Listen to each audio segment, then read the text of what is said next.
Private schools को जानने के पहले आपको यह समझना चाहिए कि प्राइवेट स्कूल कोई टपकते हुए छत का भवन नहीं है, बरसों की परिश्रम से बनाई हुई मंदिर की मजबूत इमारत है। शिक्षा की वो मंदिर है जिसकी नींव आप तो क्या, आपकी आने वाली पीढ़ी भी नहीं हिला सकती है। जो लोग इस भ्रम में जी रहे हैं कि आपके इस आंदोलन से, आपकी इस मांग से निजी विद्यालय की नींव हिल जाएगी और निजी विद्यालयों पे ताला लग जाएगा, तो आपके इस भ्रम को हम दूर कर देना चाहते हैं। बरसों की परिश्रम, एक उम्मीद, एक संकल्प, एक संघर्ष की यात्रा है जिसे हमने सीज करके शिक्षा का मजबूत मंदिर बनाया, और वैसा मंदिर जिसका एक एक पिलर आपके आंदोलन पे भारी पड़ेगा। आप एक वैसे बिहार की कल्पना कर रहे हैं जहां शिक्षा हो ही नहीं, जहां से शिक्षा की विदाई हो जाए, खास करके बेसिक शिक्षा की आप विदाई करना चाहते हैं। हम जिन बच्चों को देश का भविष्य बनाना चाहते हैं, अगर आज हम उनकी नींव मजबूत नहीं कर पाए तो वो हमारे देश के बारे में जान कैसे पाएंगे, तो फिर देश का भविष्य वो कैसे बन पाएंगे। इसलिए कुछ भी जानने से पहले ये समझ लीजिए कि निजी विद्यालयों की जो समस्याएं हैं, इंफ्रास्ट्रक्चर का जो कॉस्ट है, करोड़ों की जो लागत है एक निजी विद्यालय को बनाने की,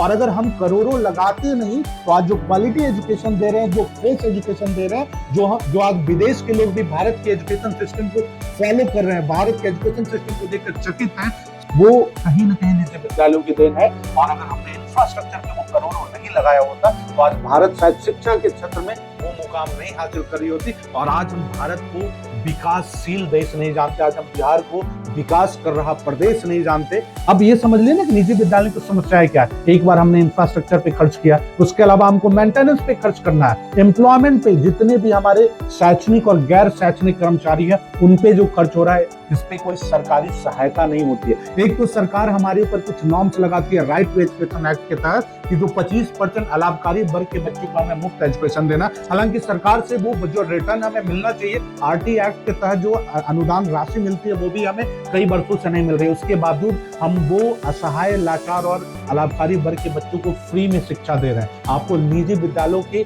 व्यवस्था पे, उनकी फैसिलिटी है, उस पर आपको गर्व करना चाहिए कि आपको आपके देश में, आपको आपके बिहार प्रदेश में, आपको आपके गांव के आसपास, आपको अपने मोहल्ले में, आपको आपके पंचायत में निजी विद्यालय मिल रहा है जहां की आप अपने बच्चों को गुणवत्तापूर्ण शिक्षा देने के सपनों को साकार कर सकते हैं। एक निजी विद्यालयों के लिए जो डेवलपमेंट कॉस्ट होता है ना, जैसे आप कोई भी ड्रेस को लेकर सोच लो, डिसिप्लिन को लेकर सोच लो, या किसी भी चीज को लेकर सोच लो, हर चीज पे हमारे जेब से बरसों की परिश्रम से अर्जित की गई पैसों को हम उसमें लगाते हैं, तब जाकर हम अभिभावकों की उम्मीदों पे खरे उतर पाते हैं, तब जाकर हम बच्चों को क्वालिटी एजुकेशन डिलीवर कर पाते हैं।